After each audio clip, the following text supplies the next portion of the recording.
Hello, folks. Welcome to Companion Piece, a semi-scripted sideshow companion piece where you get to listen to me unnecessarily exposit about works that ought to otherwise speak for themselves. Today we're going to be talking about the background, technique, and theory surrounding An August for Grapes, an oration in 4 parts, and stream of consciousness piece of literary short fiction, and overall disturbing vision of 2 minutes of the inner workings of the lives of people living in suburbia. And if you haven't listened to or read or watched An August for Grapes, please go ahead and do so because spoilers are unavoidable when deconstructing this piece. All right, let's get to it. So when looking at An August for Grapes, there are basically 2 sources that the story came from. One is the brilliant and estimable Virginia Woolf, who I adore to no end, and the other is the high concept for the piece itself, which was simply 2 minutes. I wanted 2 minutes of the lives of a single family on a single afternoon, exactly what I wound up writing. And I wanted those 2 minutes to dive into and expunge and expose the inner workings and unspoken thoughts of those family members and the interstices of their relationships, the things that they don't want to say, but think and maybe are not even really truly aware of. So if you're not familiar with Virginia Woolf, please get familiar with Virginia Woolf because she is an amazing writer. She was a modernist author, as we now refer to her in retrospect, that era. Virginia Woolf was one of the progenitors of what we now refer to as stream of consciousness style. So, and I'll talk more about that later, but basically it's a style where the point of view shifts between characters in the same scene, same paragraph, even mid-sentence. And that fluidity allows us to move in and out of characters' perspectives and in and out of their inner psychology, and creates parity between their inner worlds and their outer worlds, where we can take the inner world and elevate it to a state the same as the outer world and treat them as comparable and lay them both bare to our scrutiny and our analysis. When I read To the Lighthouse for the first time a number of years back, I was absolutely blown away. And To the Lighthouse is basically just a portrait of a family, the Ramseys, hanging around their house on a certain day, talking about going to the lighthouse. They're making plans and they're planning to go to the lighthouse offshore, and they're on the shore. Their house is there. I knew when I started writing August for Grapes that I wanted it to be an extremely experimental piece, or that it had to be an extremely experimental piece if I wanted to accurately portray the lives of these individuals and the unspoken thoughts and words that float around the household and fill this space of silence. Having a fluid, mobile point of view affords some really interesting opportunities for not only being not temporally locked, but not spatially locked to a certain character in a certain room doing a certain very direct and obvious set of sequential actions. To launch into what I refer to as para-omniscience, so a level of omniscience beyond or further than omniscience itself, where we can change the level and pointedness of the omniscience. And at the time that I had this idea, I knew it was the perfect opportunity to deploy the stream of consciousness experiment inspired by the reading of To the Lighthouse. The setting for An August for Grapes is simultaneously, deliberately, extremely simple, oversimplified even. However, that is a deliberate attempt to draw attention to what I believe are often overlooked attributes of that very oversimplified environment, namely a house. So a house, while seeming like a very potentially simple environment, actually connotes a lot of interesting figurative elements, maybe more than we realize right off the bat. If you look at a house, right, what is it? Of course, it's a dwelling, it's an abode, it's a residence, that's not what I mean. But it's essentially a box, right? At least how they're shaped nowadays. It's a box that itself is partitioned into further smaller boxes. And that backdrop alone should provide enough of a context for you to understand what happens to the perspectives and the awareness of individuals who are living together within that space, the same single space, but separate while together. Implicitly, the presence of walls and doors, while of course totally necessary as far as raising children is concerned and having private space, think about what it does to encourage any potential separation or division between individuals who live within that same environment. So people can walk around, do their own thing, they can exist in parallel while also being a single unit. Originally, these characters were archetypes. Basically, they were general pastiches of ideas of people that I had who would fill roles within the household. So there was the practical one who didn't give a fuck about the other family members, Gabby. There's the washed out artist. There's the aspiring artist whose naivete and dreams have yet to be crushed by the realities of the world. Blah, blah, blah. There's the overworked and embittered mother character. That foundation was the basis from which I moved out and developed these characters a little more in detail. And of course, we don't need to go into extreme detail, right? Like, we don't need to know the name of the high school that the mother figure or the father figure went to, because it's not relevant to the plot. It's not going to add anything by its presence, and it's not going to detract anything by its absence. It simply is not necessary, and in fact, if I start to include that level of detail, it's probably going to distract from your ability to focus on how the style or the prose itself exemplifies the greater themes and techniques at hand. Essentially, I tried to deliver a sense of nuance and provide enough exposition within the inner monologues of the characters that accompany the shifts in attention from point to point, from family member to family member, to provide enough of a backdrop to support the initial framework of character development that I myself provided when I developed the formative character archetypes.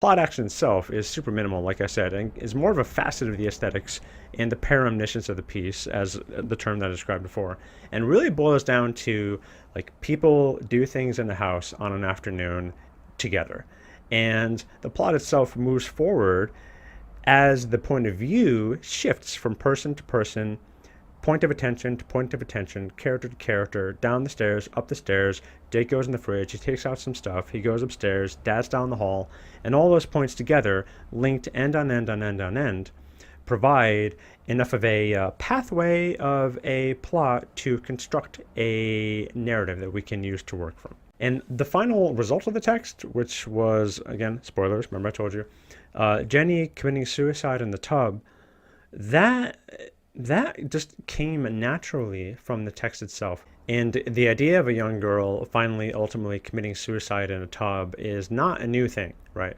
But that was not my intent. It was not my intent to break all boundaries and barriers with this. That was enough of an explanation in order to convey the ultimate point, themes, and purpose of the story.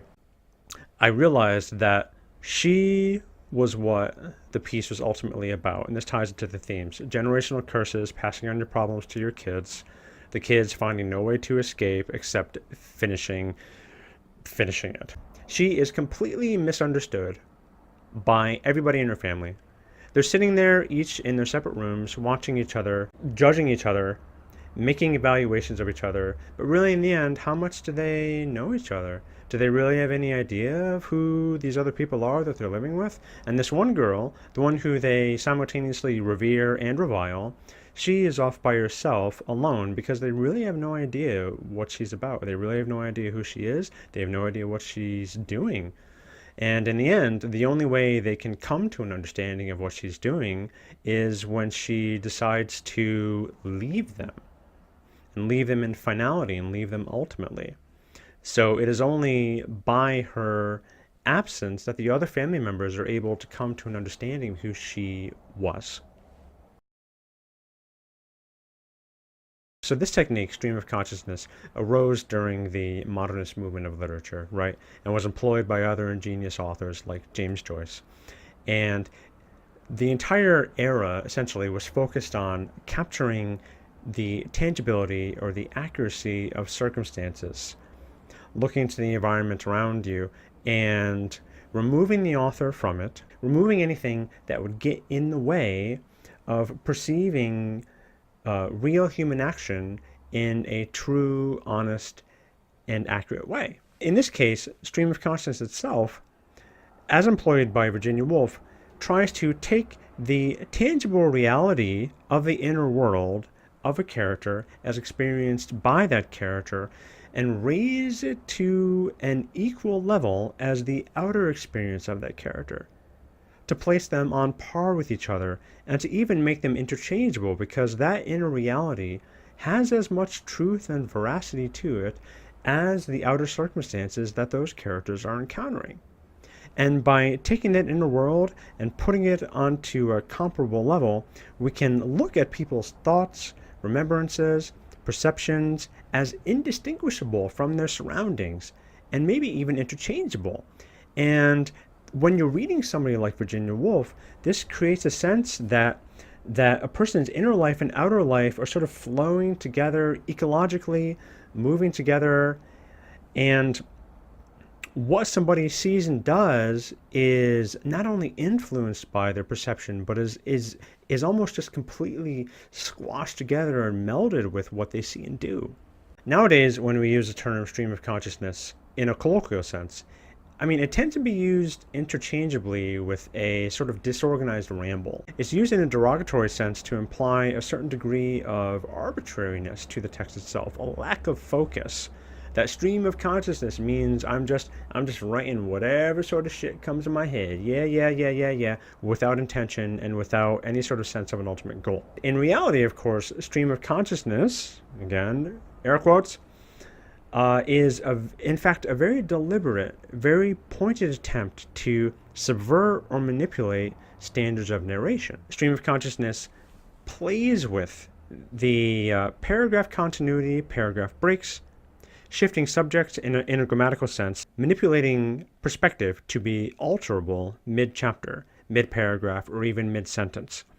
And as I said, I tend to extend this to the typography as well, to envision treating punctuation as a framework for flow and rhythm and the movement of the text, as though the page is a piece of UI. And you can pull back and view it in one portrait, in one page, and through that viewing, see how that page is to be approached. I mentioned before the term para-omniscience. I wanted to treat the point of view almost like a poltergeist in the house, like it was moving from point to point, shifting perspective to look over here, look over there, moving into a character, out of a character, and even moving to deeper and more shallow levels within a specific character. The text and the flow of POV moves with the focus of each individual. As Gabby on the couch focuses and she looks at Jake, that attention then moves to Jake. Jake gets some shit out of the fridge, he turns around and moves up the stairs. Then the attention is on Jake. When he moves his attention from himself out of his inner world onto somebody else like Dad, then it moves down the hall to Dad. Dad's at his computer, fully focused on himself, maudlin, mawkish, inwardly living. And then, only when he hears the knocking, only when it interrupts what he's doing at the computer, does he turn his attention on what's going on in the hallway, and then the POV moves out into the hallway.